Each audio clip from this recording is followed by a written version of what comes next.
Takeaway number one, Oklahoma is back, folks. And that's a little tip of the cap to Joe Tessitore, who famously said back in 2016 that Texas is back, folks. No, Oklahoma is back, ladies and gentlemen.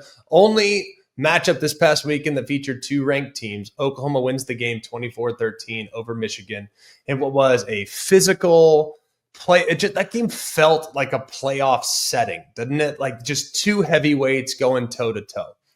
Looking at the Sooners defense, revisiting that, man, they were really impressive. I really liked what I saw from that group, but that should not come as a huge surprise. They were able to hold Michigan freshman quarterback Bryce Underwood to just 9 of 24, 142. Did give up a couple plays, but there was relentless pressure. That group up front defensively is outstanding. And while, yes, their aggressiveness did get gashed the one time by Justice Haynes on that 75-yard play on the first play of the second half, they really did a good job of corralling this Michigan group across the board. 71 rushing yards on 31 attempts if you remove that 175-yarder where Haynes broke to the left-hand side. What I liked, too, was how Oklahoma can adjust their play based on what the game needs. For example, if Oklahoma needs to be a crazy, high-tempo, fast, speedy operation, they can do that. We know that they can do that. They've done it in the past.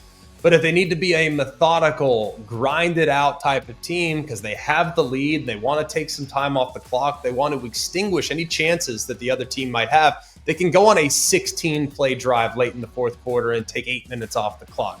This was the biggest win of Brent Venables' tenure. That arguably at the end of the game, there in the fourth quarter, that was the biggest drive of Brent Venables' tenure as the head coach. And what I like so much is just the transformation that we've seen from Oklahoma's program. We have long known Oklahoma to be a group that has had high-octane, record-setting offenses there in the 2000s, Heisman Trophy winning quarterbacks, but this was a game that was won because of the defensive approach and the physicality across the board, which, by the way, we have long known Brent Venables to have teams that, when he was the defensive coordinator at Clemson, that were super physical, that were grinded out type of units. Now, if you look at just kind of the key stats, it was defensive stops, control, power, all this stuff. And to go against a team who is known for their physicality says an awful lot about the evolution that this program has endured over the last few years. They are absolutely built and prepared to win in the SEC along the lines of scrimmage with their defensive line. Now, offensive line would like to see maybe a little bit better push from time to time. That's a great group they're playing against. How many times on third down did John Mateer make an outstanding play? It had to have been 3 or 4 times, whether it's the first third down of the game, a handful of 3rd and 9s. He runs around, makes guys open downfield, throws great balls, tight windows. I love their quarterback run game.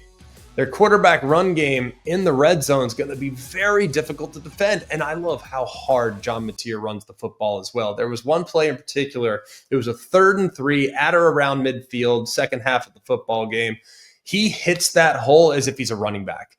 I mean, he plays with some reckless abandon that you have to appreciate. The way he's able to fit the ball into tight windows downfield, the way he's able to manipulate snap count to get guys to jump off sides, throw it on a free play to convert a 3rd and 9.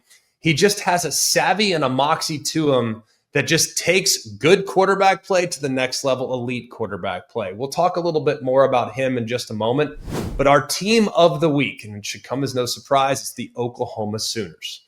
Tip your cap, Boomer Sooner, amazing performance.